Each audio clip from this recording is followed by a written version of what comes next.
Assalamualaikum warahmatullahi wabarakatuh.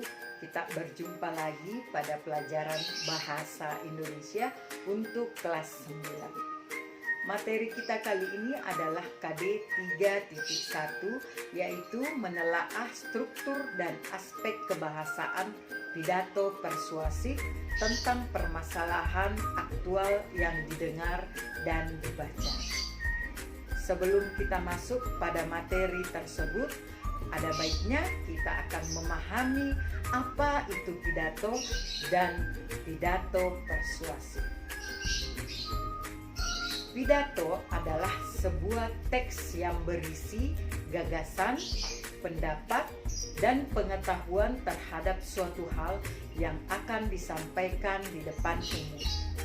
Sedangkan pidato persuasif adalah pidato yang bersifat mengajak atau membujuk pendengar untuk melakukan hal yang disampaikan. Struktur pidato persuasif. Struktur pidato persuasif ada 3. Yang pertama adalah pernyataan posisi. Pernyataan posisi merupakan pendapat atau pendirian yang diambil penulis terhadap persoalan. Ada 3 hal penting yang akan diperhatikan pada struktur ini. Yang pertama, siapa yang akan diyakinkan. Yang kedua, apa yang akan diyakinkan. Yang ketiga, jenis argumen apa yang menarik buat mereka. Struktur yang kedua adalah tahap argumen. Dalam tahap ini, kita harus mampu diyakinkan dengan pernyataan fakta pendukung seperti tabel, diagram, maupun kutipan. Struktur yang ketiga adalah penguatan pernyataan posisi. Dalam bagian ini, letak argumen ditonjolkan.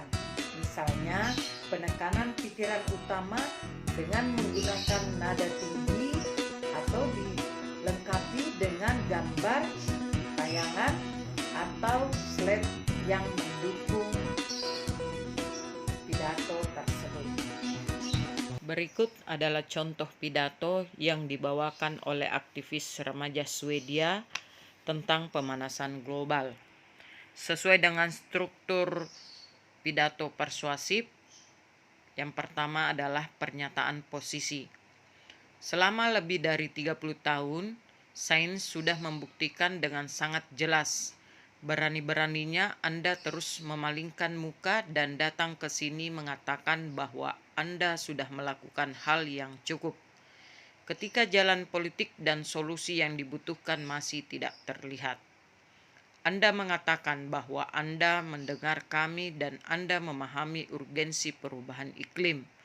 Tetapi tak peduli betapa sedih dan marahnya saya tidak mempercayai semua itu.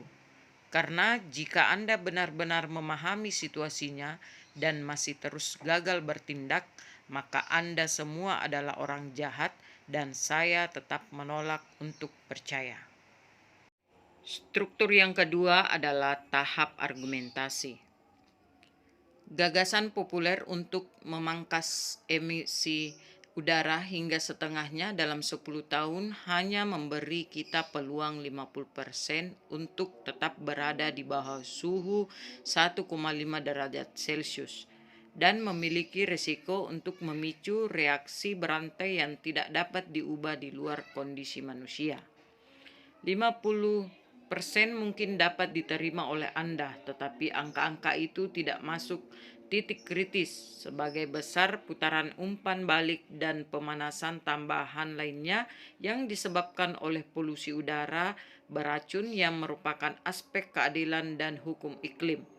Mereka juga mengendalikan generasi saya yang harus menghadap ratusan miliar ton CO2 dan udara dengan polusi teknologi yang nyaris tidak ada.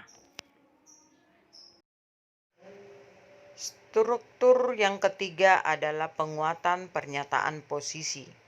Beraninya Anda berpura-pura bahwa ini semua dapat diselesaikan hanya dengan bisnis seperti biasa. dan beberapa solusi teknis kecil lainnya. Dengan tingkat emisi saat ini, sisa anggaran CO2 akan sepenuhnya hilang dalam waktu kurang dari 8,5 tahun. Tidak akan ada solusi atau rencana yang disajikan sesuai dengan angka-angka ini di sini hari ini, karena angka-angka ini tidaklah cukup. Anda semua seakan masih belum cukup dewasa untuk mengatakannya dengan apa adanya. Demikianlah materi yang sempat saya berikan. Semoga bermanfaat. Insyaallah pada pertemuan berikut kita akan membahas tentang kaidah kebahasaan pidato persuasi. Terima kasih. Wassalamualaikum warahmatullahi wabarakatuh.